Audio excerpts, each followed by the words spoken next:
All right, diving in today, we've got The Last Chance. And let me tell you, this one really got to me. It's Yeah. it's more than just one of those feel-good, oh, look, he turned his life around stories. It really digs into how does someone break free from all that, and what can we learn from that? It really is fascinating, yeah. I mean, we hear all the time about, the societal factors and all that, but this story, this one gives you a face, a real person behind all those statistics. Yeah, and right away you meet Chris, and it's like, bam, this guy got dealt a tough hand. Yeah. Like, imagine growing up, poverty, violence, just normal everyday stuff. And your parents struggling with addiction, that's Chris's reality. And the book, it doesn't shy away from that at all. It really paints a picture, the psychological impact, early trauma, that stuff sticks with you. Yeah, he talks about feeling trapped, like Yeah. constantly, Yeah. like no good options, just bad and worse.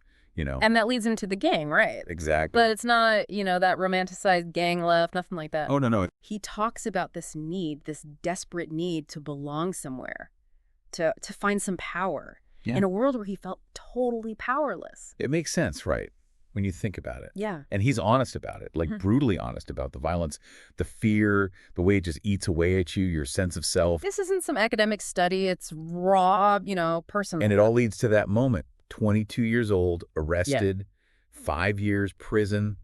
You'd think, that's it, another statistic. End of story. But that's where it flips. That's where it gets really interesting. Instead of becoming, just another hardened criminal prison, it's like this unexpected turning point. The Yeah. book describes it as like this forced isolation strips everything away, all the noise from the outside gone, and he's forced to just confront himself. Wow. I bet that's intense. Oh, absolutely. There's this part, he talks about the silence in his cell. At first, it's deafening, right? Yeah. But then he has this space to actually think.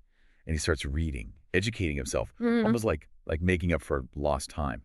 Exactly. And it's not just, light reading or anything. History, business, even philosophy. Wow. You get the sense he's searching for a way to understand his own life, Yeah. how he ended up where he did. It makes you wonder, right? Huh. Are there others out there like Chris who never get that moment to look inward?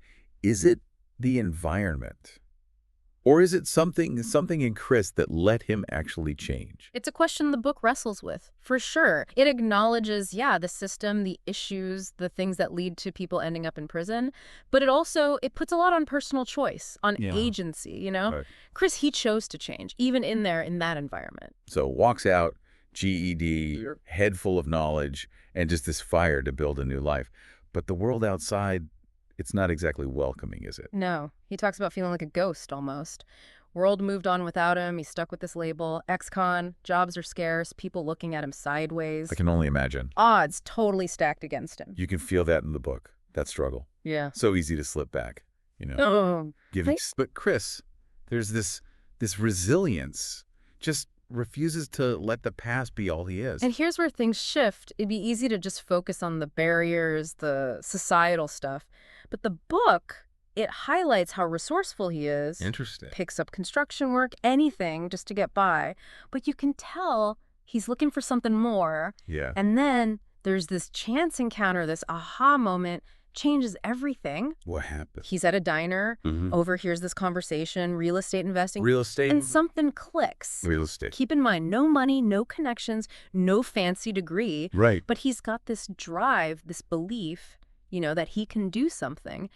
And real estate, it's a path, not just money, but building something. A Wow. legacy, something that goes beyond the mistakes. That's amazing. Light bulb moment. From then on, he's obsessed. Really. Devours every book, real estate seminars, even YouTube tutorials. Yeah. Dead serious. Wow. And the book doesn't, sugarcoat it. There are setbacks, Oh, I bet. mistakes, almost loses it all at one point. Oh, man. But every failure, it's a lesson, a way to get better, refine his approach. He's learning not just about real estate, but himself too, huh? Exactly. Proving to himself and everyone else he's capable of more. That's the thing about self-directed learning. Yeah. He's not waiting for permission for someone to hand him something. He's taking control. Powerful message. Absolutely. So next 10 years, slowly builds this real estate business. Not some overnight success, right? More like Yeah. a climb, Mhm. hard work, perseverance, learning from those mistakes. But there's something else there, more than just business smarts. You're right, and that's what we'll get into next, because Chris, it's not just about him succeeding, it's what he does with that success. That's where his transformation, it really hits you. So he's got the success, but he turns it into something bigger, right? Oh, absolutely. It's not just about the money for Chris. Right, right. As his business grows, so does his commitment to giving back. It's a big part of the book.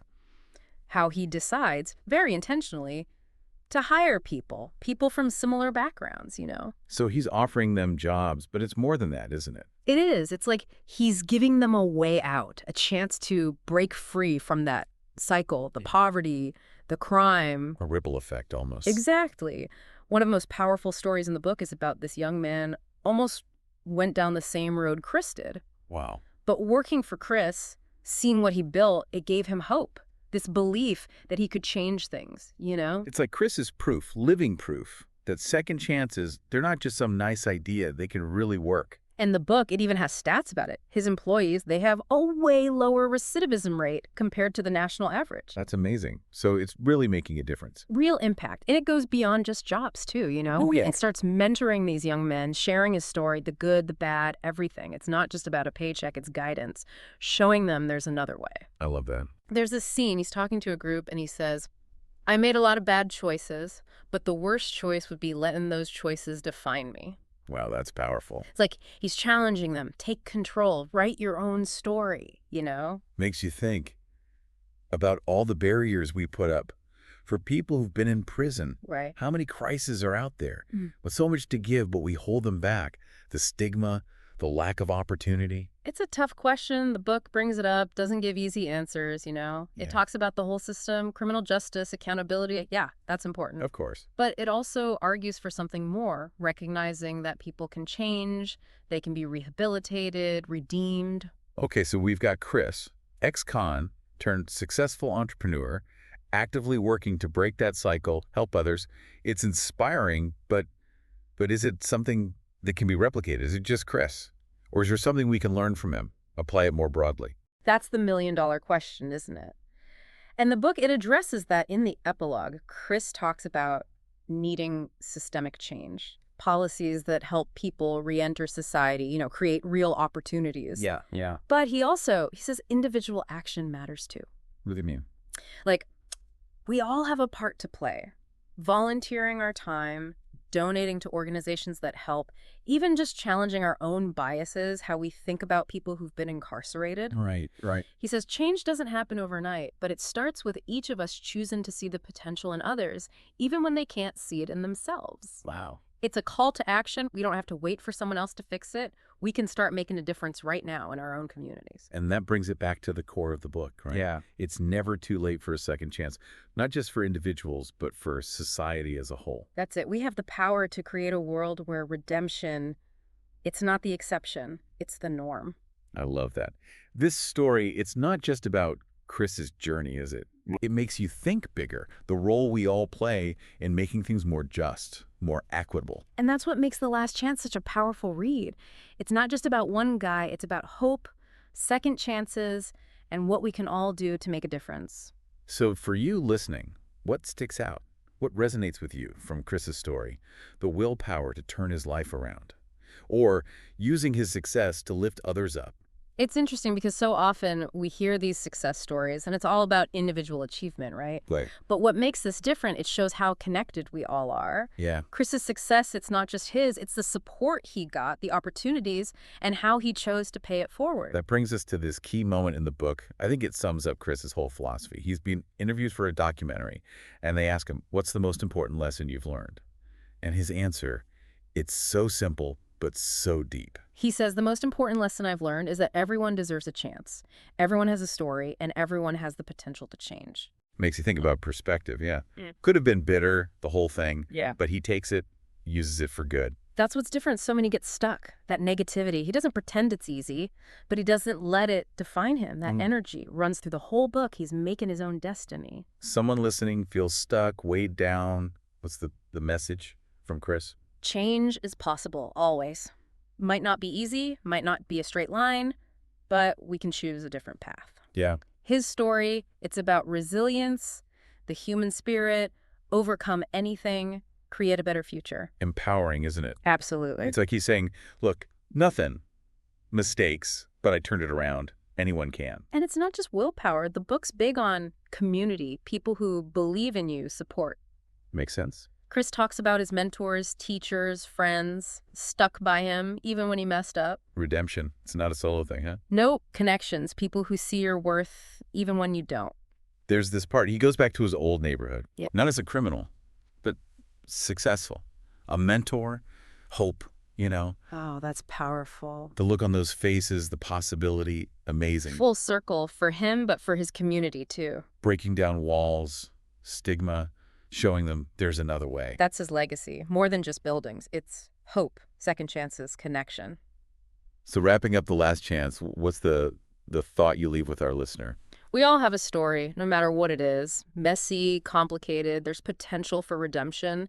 Chris's story, it's a challenge. Look deeper, see each other, the good, the power to make things better. Beautifully put. And the title, The Last Chance. It's the prison opportunity, but it's also bigger, right? Yeah, Like every day, a last chance to be kind, help someone, make a difference. I like that a lot. Redemption, it's not escaping the past, it's building the future together. Absolutely. What a journey this book's been. Sticks with you, makes you believe, second chances, the potential, all of us. It's been great exploring this with you. And to you listening, think about Chris, the possibilities, your life, the people around you, the last chance. It's always now. Now